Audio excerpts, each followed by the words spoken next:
ദൈവ തിരുനാമത്തിന് മഹത്വം ഉണ്ടാകട്ടെ. കർത്താവായ യേശു ക്രിസ്തുവിൻ്റെ നാമത്തിൽ നിങ്ങൾക്കേവർക്കും എൻ്റെ എളിയ സ്നേഹവന്ദനം. നാം തിരുവചനത്തിൽ വെളിച്ചങ്ങളെക്കുറിച്ചും അന്ധകാരത്തിൻ്റെ വ്യാപാരം, ഇരുട്ടിൻ്റെ വ്യാപാരങ്ങളെക്കുറിച്ചെല്ലാം ചിന്തിച്ച് വരികയായിരുന്നു. നാം ഉൽപ്പത്തി പുസ്തകത്തിലെ ആദ്യ ഭാഗങ്ങളിലേക്ക് നോക്കുമ്പോൾ ഇരുട്ടിനെക്കുറിച്ച് നമുക്ക് കാണാൻ കഴിയും. രണ്ടാമത്തെ വാക്യം, ഭൂമി പാഴും ശൂന്യവുമായിരുന്നു, ആഴത്തിന്മീതെ ഇരുളുണ്ടായിരുന്നു. ഇരുളിൻ്റെ ഒരു ശക്തി, ഇരുളുണ്ടാക്കുന്ന ഒരു ശക്തി, ഇരുളിൻ്റെ പിന്നിൽ വ്യാപരിക്കുന്ന ഒരു ശക്തി. എന്നാൽ ദൈവത്തിൻ്റെ ആത്മാവ് വെള്ളത്തിന്മീതെ പരിവർത്തിച്ചുകൊണ്ടിരുന്നു. നമുക്കറിയാം, ഉൽപ്പത്തി പുസ്തകം ആദ്യ അധ്യായം സൃഷ്ടിപ്പിനെ കുറിച്ച് പറഞ്ഞിരിക്കുന്ന അധ്യായങ്ങളാണ്. നിങ്ങൾക്കറിയാമോ, ആദ്യമായി ദൈവം സൃഷ്ടിച്ചത് എന്താണെന്നറിയാമോ? ഉൽപ്പത്തി പുസ്തകം 1-ാം അധ്യായം 3-ാമത്തെ വാക്യം, വെളിച്ചമുണ്ടാകട്ടെ എന്ന് ദൈവം കൽപ്പിച്ചു, വെളിച്ചമുണ്ടായി. എന്തായിരിക്കാം ദൈവം ആദ്യം വെളിച്ചത്തെ സൃഷ്ടിച്ചത്? നിങ്ങൾ ചിന്തിച്ചിട്ടുണ്ടോ? വെളിച്ചത്തെ സൃഷ്ടിച്ചത് എന്തിനാണ്? അവിടെ ഒരു അന്ധകാരം ഉണ്ടായിരുന്നു എന്നുള്ളത് അതിൽ നിന്ന് സ്പഷ്ടമാണ്. അല്ല, രണ്ടാമത്തെ വാക്യത്തിൽ അങ്ങനെ എഴുതിയിട്ടുണ്ട്, ഇരുളുണ്ടായിരുന്നു, ദൈവം വെളിച്ചമുണ്ടാകട്ടെ എന്ന് കൽപ്പിച്ചു. ഇരുളിൻ്റെ പ്രവർത്തനത്തെ നശിപ്പിക്കണമെങ്കിൽ വെളിച്ചം വന്നേ പറ്റൂ. ഇരുൾ മാറാൻ വേറെ എന്തെല്ലാം പ്രവർത്തനങ്ങൾ ചെയ്താലും ഇരുൾ മാറുകയില്ല എന്ന് ഈ ഉൽപ്പത്തി പുസ്തകം 1-ാം അധ്യായം 3-ാമത്തെ വാക്യം നാം ആഴത്തിൽ പരിശോധിച്ചാൽ, നാം ആത്മാവിൽ ഇത് വ്യാഖ്യാനിക്കാൻ പരിശ്രമിച്ചാൽ നമുക്ക് മനസ്സിലാകാൻ കഴിയും. ദൈവം ആദ്യമേ ആകാശമുണ്ടാകട്ടെ, ഭൂമി ഉണ്ടാകട്ടെ, പക്ഷിജാലങ്ങൾ ഉണ്ടാകട്ടെ, മൃഗജാലങ്ങൾ ഉണ്ടാകട്ടെ, വെള്ളമുണ്ടാകട്ടെ ഒന്നും പറഞ്ഞില്ല. ദൈവം ആദ്യം പറഞ്ഞത് ഇരുള് മാറട്ടെ. അതെ പ്രിയ സഹോദരി സഹോദരങ്ങളെ, അനേകം ആവശ്യഭാരങ്ങൾ നിങ്ങളുടെ ജീവിതത്തിലുണ്ട്. എനിക്കറിയാം, ഓരോ ദിവസവും വരുന്ന പ്രാർത്ഥന സഹായത്തിനുള്ള ഫോൺ കോളുകൾ എത്രയോ പേര് നാട്ടിൽ നിന്നും വിദേശത്തു നിന്നും ഈ ഇന്ത്യയുടെ പല സ്റ്റേറ്റുകളിൽ നിന്നും പ്രാർത്ഥനയ്ക്ക് വേണ്ടി വിളിക്കാറുണ്ട്. ഞാൻ ഒരു പ്രാർത്ഥനാ വിഷയവും അവഗണിച്ച് കളയാറില്ല. ഏതാവശ്യത്തിന് ആര് വിളിച്ചാലും അപ്പോൾ തന്നെ ഫോണിലൂടെ പ്രാർത്ഥിക്കാറുണ്ട്. പിന്നീട് ആ പ്രാർത്ഥനാ വിഷയങ്ങൾ എഴുതി വെച്ച് നമ്മുടെ പ്രെയർ ഡെസ്ക്, അത് ഒരു ദേവദാസനാണ് അത് കൈകാര്യം ചെയ്യുന്നത്, അങ്ങോട്ട് അതിൻ്റെ കാര്യങ്ങൾ ഡീറ്റെയിൽസ് അയച്ചു കൊടുക്കും. അവരത് നമ്പറും എല്ലാം നോട്ട് ചെയ്ത് പിന്നീട് രണ്ടാമതും അവർ വിളിക്കുകയും അന്വേഷിക്കുകയും വീണ്ടും പ്രാർത്ഥിക്കുകയൊക്കെ ചെയ്യും. ഇതാണ് ഞങ്ങൾ പീസ് മൗണ്ട് ഇൻ്റർനാഷണൽ മിനിസ്ട്രിയിലൂടെ ചെയ്യുന്നത്. കർത്താവിന് സ്തോത്രം. പ്രാർത്ഥനാ വിഷയത്തിന് അനേകർ വിളിക്കാറുണ്ട്. അവർ വിളിക്കുമ്പോൾ അനേക അസ്വസ്ഥതകൾ, അനേകം പ്രതിസന്ധികൾ, കുടുംബത്തിൽ സമാധാനമില്ല, അപ്പനും മക്കളും തമ്മിൽ ഐക്യമില്ല, ഭാര്യയും ഭർത്താവും തമ്മിൽ ഭിന്നിച്ചു കഴിയുന്നു. ഞാൻ അത്ഭുതപ്പെട്ട ഒരു കാര്യം, കഴിഞ്ഞ ദിവസം ഏതാണ്ട് 78-79 വയസ്സുള്ള ഒരു പിതാവും അതിനടുത്ത് പ്രായമുള്ള ഒരമ്മയും താമസിക്കുന്നു. ആ അമ്മയുടെ ഒരു മോളാണ് എന്നെ വിളിച്ച് പറഞ്ഞത്, സാറേ, അപ്പനും അമ്മയും തമ്മിൽ ഐക്യമില്ല.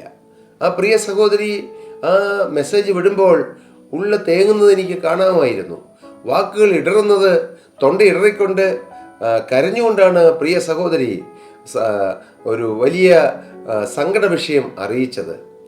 എനിക്ക് അത്ഭുതം തോന്നി. 79 വയസ്സായെങ്കിൽ ഒരു അന്നത്തെ കാലത്ത് ഒരു 20-22 വയസ്സിൽ വിവാഹം കഴിഞ്ഞെങ്കിൽ ഏതാണ്ട് 10-55 വർഷക്കാലം കുടുംബജീവിതം നയിച്ചിട്ട് അവസാനം ഈ അപ്പനും അമ്മയും തമ്മിൽ സ്നേഹമില്ല. ഈ അപ്പൻ പറഞ്ഞു എന്ന് ഞാൻ കേട്ടു അമ്മയോട്, നീ നിൻ്റെ വീട്ടിൽ പോക്കൂ, നീ എൻ്റെ കൂടെ ജീവിക്കണ്ട എന്ന്. നിങ്ങൾക്ക് അത്ഭുതമെന്ന് തോന്നാമായിരിക്കാം. എൻ്റെ പ്രിയപ്പെട്ടവരെ, എന്താണ് അതിന് പിന്നിൽ വ്യാപരിക്കുന്നത്? ഏതാണ്ട് 50-55 വർഷക്കാലം സുഖത്തിലും ദുഃഖത്തിലും സങ്കടത്തിലും സന്തോഷത്തിലും എല്ലാം കൂടെ ഇരുന്നു. മക്കളുണ്ടായി, മക്കൾ ജനിച്ചു, മക്കളെ പോറ്റി വളർത്തി, അവരെല്ലാം വലുതായി, എല്ലാമാണ്. പക്ഷെ ഇന്ന് ഈ വാർദ്ധക്യമായപ്പോൾ പറയുന്നു പിരിയാമെന്ന്. ഇതാരാണിത് പിരിക്കുന്നത്? കുടുംബ ബന്ധങ്ങളെ പിരിക്കുന്നതിന് പിന്നിൽ വ്യാപരിക്കുന്ന ഒരു അന്ധകാര ശക്തിയുണ്ട്, ഒരു പൈശാചിക ശക്തിയുണ്ട്. സഹോദരങ്ങൾ തമ്മിൽ വഴക്കടിക്കുന്നു. ഒരു കുടുംബത്തിൽപ്പെട്ടവർ, ഒരു ഒരേ രക്തം ശരീരത്തിലൂടെ ഒഴുകുന്നവർ എല്ലാം തമ്മിൽ വഴക്കടിക്കുന്നു. അമ്മാവും അമ്മയും മരുമകളും തമ്മിൽ ഭയങ്കര വഴക്ക്. എന്തുകൊണ്ടാണ്? ഒരു ഇരുളിൻ്റെ ശക്തി അവിടെ വ്യാപരിക്കുകയാണ്, അന്ധകാരം വ്യാപരിക്കുകയാണ്. സ്നേഹം വ്യാപരിക്കേണ്ടതിന് പകരം അവിടെ അന്ധകാരം വ്യാപരിക്കുന്നു, ഇരുള് വ്യാപരിക്കുന്നു. കർത്താവിന് സ്തോത്രം. എന്നാൽ ദൈവം പറഞ്ഞു, വെളിച്ചം ഉണ്ടാകട്ടെ എന്ന് ദൈവം കൽപ്പിച്ചു, വെളിച്ചമുണ്ടായി. ഇന്ന് എൻ്റെ പ്രിയപ്പെട്ടവരെ, നിങ്ങളുടെ കുടുംബത്തിൽ അസ്വസ്ഥത മാറണമെങ്കിൽ കുറെ പണം ഉണ്ടായാൽ മാറുകയില്ല, നിങ്ങളുടെ രോഗം മാറിയാലും മാറുകയില്ല. നിങ്ങൾക്ക് എന്തെല്ലാം ഈ ലോകപ്രകാരം നന്മകൾ ലഭിച്ചാലും നിങ്ങളുടെ കുടുംബത്തിൽ നിന്ന് അസ്വസ്ഥതകൾ മാറുകയില്ല. കാരണം ഈ അസ്വസ്ഥത ഉണ്ടാക്കുന്നത് ഒരു ഇരുളിൻ്റെ ശക്തിയാണ്, ദുഷ്ടനായ പിശാചാണ്. പിശാച് മാറണമെങ്കിൽ വെളിച്ചം വരണം. എന്താണ് വെളിച്ചം? കർത്താവായ യേശുക്രിസ്തു പറഞ്ഞു, ഞാൻ ലോകത്തിൻ്റെ വെളിച്ചമാകുന്നു. ക്രിസ്തുവാകുന്ന പ്രകാശം നിങ്ങളുടെ കുടുംബജീവിതത്തിൽ വന്നാൽ കുടുംബജീവിതം സ്വർഗമാകും. ക്രിസ്തുവാകുന്ന വെളിച്ചം ഒരു അമ്മാവിയമ്മയുടെയും മരുമകളുടെയും ജീവിതത്തിൽ വന്നാൽ അവിടം ഒരു മനമാകും. ഞാനിത് പറയുന്നത് എവിടെയെങ്കിലും വായിച്ച് പറയുന്ന കാര്യമല്ല. ഞങ്ങളുടെ കുടുംബത്തിൽ ഞാൻ ദൈനംദിന ജീവിതത്തിൽ കാണുന്നതാണ്. ഞങ്ങളുടെ അമ്മ, ഞങ്ങളുടെ അപ്പൻ, ഞങ്ങളുടെ പിതാവ് എല്ലാം ഇന്ന് ജീവിച്ചിരിക്കുന്നു. 86-87 വയസ്സാവാറായി പിതാവിന്, 85 വയസ്സോളുമായി അമ്മയ്ക്ക്. എന്നാൽ ഞങ്ങൾ 3 സഹോദരങ്ങളാണ്. ഞാൻ ഏറ്റവും ഇളയ ആളാണ്. ഞങ്ങളുടെ വിവാഹം കഴിഞ്ഞിട്ട് 30 വർഷം കഴിഞ്ഞു. 31ാമത്തെ വർഷത്തിലേക്ക് പോയിക്കൊണ്ടിരിക്കുന്നു. എൻ്റെ തൊട്ടുമൂത്ത സഹോദരൻ വിവാഹം കഴിഞ്ഞിട്ട് എൻ്റെ ഓർമ്മ 33 വർഷം കഴിയാറായി. മൂത്ത ബ്രദർ വിവാഹം കഴിഞ്ഞിട്ട് ഏതാണ്ട് 37 വർഷത്തോളം ആവാറായി. ഇത്രയും വർഷമായിട്ടും ഞങ്ങളുടെ കുടുംബത്തിൽ ഞങ്ങളുടെ അമ്മ, ഞങ്ങളുടെ പിതാവ്, ഞങ്ങൾ വിവാഹം കഴിച്ചു കൊണ്ടുവന്ന പെൺകുട്ടികളെ മോളെ എന്നേ വിളിക്കുകയുള്ളൂ. ഒരു പ്രാവശ്യം പോലും അവർ തമ്മിൽ വഴക്കുണ്ടായിട്ടില്ല. കാരണം എന്ത്? ക്രിസ്തുവിൻ്റെ പ്രകാശം കൃപയാൽ ഞങ്ങളുടെ കുടുംബത്തിൽ വാഴുന്നു. യേശു വേണമെന്ന് ഞങ്ങൾക്ക് നിർബന്ധമുണ്ട്. ഈ ഭൂമിയിൽ എന്തെല്ലാം നഷ്ടപ്പെട്ടാലും, പണം നഷ്ടപ്പെട്ടാലും, ആരോഗ്യം നഷ്ടപ്പെട്ടാലും, എന്തെല്ലാം നഷ്ടപ്പെട്ടാലും യേശു വേണം എന്നുള്ള ചിന്ത അങ്ങനെ ഉണ്ടോ? നിങ്ങളുടെ ജീവിതത്തിലുണ്ടോ? എൻ്റെ പ്രിയപ്പെട്ടവരെ, നിങ്ങൾ തമ്മിൽ വഴക്ക് കൂടുമ്പോൾ, നിങ്ങൾ തമ്മിൽ നീരസപ്പെടുമ്പോൾ, അത് അപ്പനാകട്ടെ അമ്മയാകട്ടെ മക്കളാകട്ടെ തമ്മിൽ ഭിന്നത ഉണ്ടാക്കുമ്പോൾ അതിന് പിന്നിൽ കൈ ഒട്ടിച്ചിരിക്കുന്ന ഒരു ദുഷ്ടപിശാചും അത് കണ്ട് കരയുന്ന ഒരു ജീവുള്ള ദൈവവുമുണ്ട്. നിങ്ങൾ അറിയുക, ഇത് ഒരു അന്ധകാര ശക്തിയും വെളിച്ചത്തിൻ്റെ ശക്തിയും തമ്മിലുള്ളതായ ഒരു വലിയ യുദ്ധമാണ്. ഈ യുദ്ധത്തിൽ വെളിച്ചം ജയിക്കാൻ ഇടയാകണം. വെളിച്ചമാകുന്ന ക്രിസ്തു വന്നാൽ ഇതെല്ലാം മാറിപ്പോകും. ക്രിസ്തുവിനെ ഹൃദയത്തിൽ സ്വീകരിക്കുക, യേശു ക്രിസ്തുവിനെ രക്ഷിതാവും കർത്താവുമായി സ്വീകരിക്കുക. ഇന്ന് ഈ ലോകം പാപത്തിൻ്റെ അന്ധകാരത്തിൽപ്പെട്ട് നശിച്ചുകൊണ്ടിരിക്കുന്നു. സോദോം ഗൊമോറ പോലെ ഈ ലോകം നശിച്ചുകൊണ്ടിരിക്കുന്നു. ഏതെല്ലാം ഹീനകൃത്യങ്ങൾ നമുക്ക് തോന്നുമ്പോൾ ചില ക്രിസ്തീയ നേതാക്കൾ പോലും ചില അന്ധകാരത്തിൻ്റെ പാപത്തെ പ്രോത്സാഹിപ്പിക്കുന്നു പോലും ഞാനങ്ങനെ വായിക്കാനിടയായി. സ്വവർഗഭോഗങ്ങൾ, സ്വവർഗരതികൾ എല്ലാം പ്രോത്സാഹിപ്പിക്കുകയും അതിനെ സപ്പോർട്ട് ചെയ്യുകയും ചെയ്യുന്ന ആത്മീക നേതൃത്വം പോലും ഉണ്ടെന്ന് കേൾക്കുമ്പോൾ നിങ്ങൾക്ക് അമ്പരപ്പ് തോന്നും. എന്താണത്? അന്ധകാരത്തിൻ്റെ വ്യാപാരമാണത് കാണുന്നത്.